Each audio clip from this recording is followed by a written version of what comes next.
my name is Pratiksha. Welcome back to my channel. As pretty much evident from the intro itself, audit is that one subject that stops us from clearing our first group. So today we'll be talking about how to tackle this monster and get the most marks out of it. So without any further ado, let's get into it. Before we jump on to tips on how to study this subject, let's first know the books that you need to refer for this subject. I personally referred Pankaj sir's main book plus Scanner for this subject. Now, I am not saying the other books are not good enough. It's just that I tried a few but finally settled for this one. So, if you are also confused about which reference book you need to use, I think you should go for Pankaj sir's book because it is very comprehensive. And उन्होंने module की language ली है which is required. बहुत सारे लोग हम जैसे module नहीं पढ़ते हैं but we still need modules language to clear the exam, right? So sir की बुक में सबसे अच्छी तरीके से मॉड्यूल की लैंग्वेज यूज की गई है, plus the question book is beautiful. Now the preparation of any exam can be divided into 4 parts. It's the first reading, the second reading, the day before exam, and finally the exam day. So we will go step by step. Let us start with the first reading first. Like, how do you actually need to study audit when you are studying it for the very first time? When you're studying it for the very first time, you need to keep in mind that it is a theory subject and you need to be very, very consistent with it. So you need to take up this subject only when you're sure that you can devote enough time for this subject to revise it multiple times, or else picking up this subject is of absolute no use. The first stage involves reading and understanding the text rather than ratifying it. So whenever you're reading it for the first time, make sure you actually understand what the content wants to say, and at the same time you are underlining or you are highlighting the key points along with it, because without that, whenever you read it for the second time, it will take double the time. So to reduce that time, it is very important for you to highlight your book or your content when you're reading it for the first time. Now, how do you highlight? I know most of you highlight the wrong way, so let me show you how do you actually highlight your book. When you highlight, you have to make sure that you highlight only those keywords that will help you frame a sentence. Because सिर्फ keywords reproduce कर रहे हैं वहाँ पे पूरा का पूरा sentence नहीं. तो इस ऐसे में हम हाईलाइट करेंगे ऑडिटर्स रिस्पॉन्सिबिलिटी, किसके agreeing the terms of audit engagement, किसके साथ, एक तो मैनेजमेंट के साथ और एक TCWG के साथ. इसमें क्या क्या आता है, इसमें pre conditions of an audit भी आते हैं. सिर्फ ये 3-4 चीज़ें ही इंपॉर्टेंट है. Once you've highlighted the key points, the next point is to make concise notes. very short notes. इतने short कि ये आपके अलावा किसी और को समझ नहीं आना चाहिए, because अगर आपके notes किसी और को समझ आ रहे हैं, they are not concise enough. So I will also show you how to make such concise note using the same example. Concise notes, जब हम कंसाइज नोट्स बनाते हैं हमें ट्राई करना है कि हम ज़्यादा से ज़्यादा माइंड मैप्स, चार्ट्स यूज़ करें, शॉर्ट फॉर्म्स यूज़ करें, क्योंकि अगर आप पूरा का पूरा कंटेंट लिख रहे हो तो अगेन कुछ भी काम नहीं आने वाला. फॉर एग्जांपल, अगर हम इसके कंसाइज नोट्स बना रहे हैं तो यहाँ बात करता है, हम लिखेंगे essay 210, ठीक है, deals with auditors responsibility in agreeing what, the terms of audit engagement. अब ये TOAE आपका एक कीवर्ड हो गया जो बार बार आएगा, तो आप TOAE को साइड में लिख लो कि TOAE क्या है. TOAE blah blah blah terms of audit engagement है. तो auditors responsibility in agreeing the terms of audit engagement, ठीक है, किसके साथ, with management and with those charge with governance. Now TCWG भी बहुत बार आता है. TCWG को भी आप साइड में उसका फुल फॉर्म लिख लो, TCWG यूज़ करना है. तो ये हमारा पूरा फ्रेम हो गया कि auditors essay 210 deals with auditors responsibility in agreeing the terms of audit engagement with management and TCWG, where the responsibility of financial reporting helps with, इनकी क्या है, प्राइमरी रिस्पॉन्सिबिलिटी है ऑफ रिपोर्टिंग. ये सारी चीज़ें आप ऐसे इतने शॉर्ट में बनाओ कि आपको एकदम से पूरा सेंटेंस याद आ जाए. And this is how you make concise, super concise notes. Reading हो गया, हाईलाइटिंग हो गया, की पॉइंट्स हो गए और कंसाइज नोट्स भी हो गए. What next?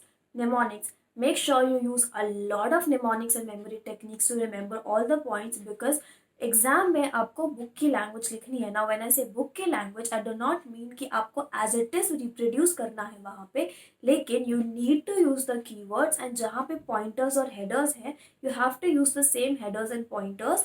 अगर अंदर का कंटेंट अपनी लैंग्वेज में लिखो तो भी चलेगा, लेकिन हेडर्स एटलीस्ट सेम होने चाहिए। And for that you need mnemonics. Make many mnemonics, make a separate mnemonic sheet, stick it on your wall, and जब भी आते जाते उसको देखोगे, रीड इट मल्टीपल टाइम्स, तो ताकि वो बैठ जाए, बिकॉज इतने सारे निमोनिक्स हो जाते हैं तो it gets very confusing. But अगर आप निमोनिक को कोई भी बहुत सुपर सिली चीज से भी अगर कनेक्ट कर लोगे अपने कंटेंट से, I am sure you will remember it in a funny way. अपने घर में सबको बता दो, अपने घर में सबको हंस हंस के वो चीज़ें बता दो, ताकि तुम्हें वो चीज़ ज़्यादा समय तक याद रहे, एंड आई एम श्योर ये आपको बहुत ज़्यादा हेल्प करेगा। Now, key points, concise notes, mnemonics, all of this will work only if you retain it for a longer period of time. And to retain it for a longer period of time, you need to revise it multiple times. रोज 2 घंटा audit को देना ही देना है। If you starting early, this is if you starting early, if you starting late 4 घंटा में भी, but अगर आप जल्दी टाइम पे चालू करो तो रोज 2 घंटे ऑडिट को देने ही देने हैं। बिकॉज अगर आपने वो मिस कर दिया, अगर आपने ये पॉइंट मिस कर दिया, तो ऑडिट आपके दिमाग में नहीं रहेगा and it will screw you up. Now audit is that one subject जो अच्छे अच्छे की बैंड बजा सकता है। सो 2 घंटा ऑडिट को कंसिस्टेंटली दो। ऑल्सो आपके पास ऑलरेडी एक प्लान होना चाहिए कि मुझे ऑडिट में इस दिन क्या करना है, ताकि उस 2 घंटे में आप बैठ के ये नहीं सोच रहे हो कि मुझे आज कौन सा चैप्टर उठाना है। You need to have your time table first. And time table के लिए I already have a video, and if you haven't watch that, please consider watching them first, link in the description box. वहाँ पे आपको मैंने बताया है कि why is it important to have a time table. आपके पास टाइम टेबल होगा तो आपको पता है कि आपको आज ऑडिट में क्या करना है। सीधा 5 बज गए, अपनी बुक उठाओ, चालू करो और 2 घंटा लगातार ऑडिट पढ़ो, and don't let anything break you. Okay, so we have talked about the first reading. First reading में आपको ये सब करना है। So now you have your material ready. अब सेकेंड रीडिंग आपको तुरंत फर्स्ट रीडिंग के बाद चालू कर देनी है, बिकॉज अगर ज़्यादा गैप हो गया तो वही सारी प्रॉब्लम वापस रिपीट होगी। सो सेकेंड रीडिंग में आपको हाईलाइटेड वर्ड्स रिवाइज करने हैं, आपको अपने निमोनिक शीट रिवाइज करनी है, आपको अपने कंसाइज नोट्स रिवाइज करने हैं।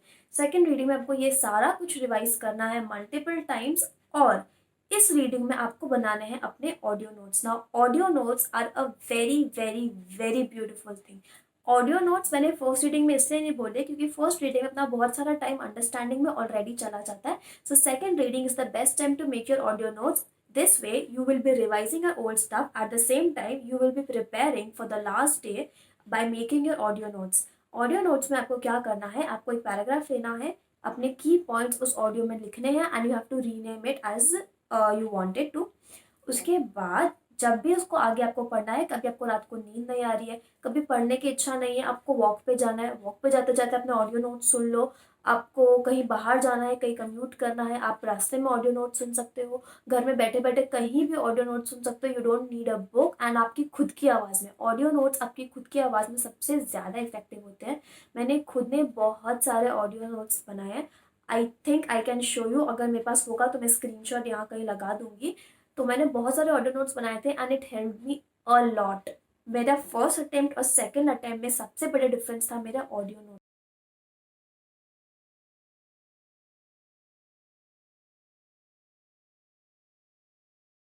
ओके, ये तो बात हुई कि आपको एक्चुअली पढ़ना कैसे है, कैसे नोट्स बनाने हैं, कैसे उसको रिवाइज करना है। नाउ रिविजन में try to be very consistent. आप एक दिन फिक्स कर लेना। I am saying it again and again because this is the key to crack audit. For example, आपने सैटरडे फिक्स कर लिया, आपका फर्स्ट रीडिंग हो गया, सेकंड रीडिंग हो गया, उसके बाद भी आपको कंसिस्टेंटली वो पढ़ना ही पड़ेगा। फॉर एग्जाम्पल, आपने सैटरडे फिक्स कर लिया तो हर सैटरडे आपको पढ़ना ही है। For standards I would suggest you to do one standard every day no matter what. एक स्टैंडर्ड रोज उठाओ, एंड जब आप स्टैंडर्ड आज का उठा रहे हो ना, तो आपको कल का स्टैंडर्ड पहले रिवाइज करना होगा, एंड देन आप आज का स्टैंडर्ड उठाओ, because that way cumulative revision होगा एंड आपको रिटेन ज़्यादा होगा। तो अगर आप एक नया स्टैंडर्ड उठा रहे हो, पहले पुराना स्टैंडर्ड रिवाइज करो और फिर नए स्टैंडर्ड को रिवाइज करो। Also questions is the most important thing apart from retaining it, of course, because question समझना in itself is very difficult in audit. कई बार स्पेशली स्टैंडर्ड्स में क्वेश्चन ऐसे हो जाते हैं कि आपको समझ ही नहीं आता कि ये कौन से स्टैंडर्ड्स का है। तो इसीलिए क्वेश्चन प्रैक्टिस बहुत इंपॉर्टेंट है। जब आप चैप्टर्स कर रहे हो, आपको तुरंत हाथ के हाथ क्वेश्चंस पढ़ने ही हैं। मैंने पंकज सर की स्कैनर यूज़ करी थी, आप कोई भी बुक यूज़ कर सकते हो। क्वेश्चन जब आप कर रहे हो तो ऑब्वियसली आपको मार्क करना है कौन से इंपॉर्टेंट और ट्रिकी क्वेश्चंस हैं, जो एकदम इजी बेसिक क्वेश्चंस हैं उनको क्रॉस कर देना है, बाकी क्वेश्चंस को मार्क कर देना है ताकि आगे आपको इजी रहे। ना क्वेश्चंस करते टाइम अगर आपको कोई भी पॉइंट ऐसा लग रहा है कि बहुत ज़्यादा रिपीट हो रहा है, मतलब ये वाला जो फ्रेज है या कोई कीवर्ड ऐसा है जो हर क्वेश्चन में हर आंसर में रिपीट हो रहा है, तो उसको आप लिख लो, उसको अपनी कॉन्सेप्ट बुक में लिख लो, ताकि आप उससे रिलेटेड कोई भी क्वेश्चन आए तो आप वो फ्रेज और कीवर्ड डेफिनेटली यूज करो, क्योंकि that is what will gain you marks. So questions के बिना तो कुछ भी पॉसिबल नहीं है, स्पेशली स्टैंडर्ड्स में। और जो लास्ट के बैंकिंग, इंश्योरेंस, ये सारे चैप्टर्स हैं, वो अगर आप स्टार्ट भी क्वेश्चन से करते हो, उसके क्वेश्चंस पहले कर लो। आई मीन उसके क्वेश्चंस बहुत ज़्यादा रेपिटेटिव होते हैं, तो उसके क्वेश्चंस के थ्रू आप उसका चैप्टर भी पढ़ सकते हो। That is also a very good strategy. अब आते हैं हमारे 1.5 डेज स्ट्रैटेजी। ना 1.5 डेज में आपके पास आपके ऑडियो नोट्स और कंसाइज नोट्स हैं।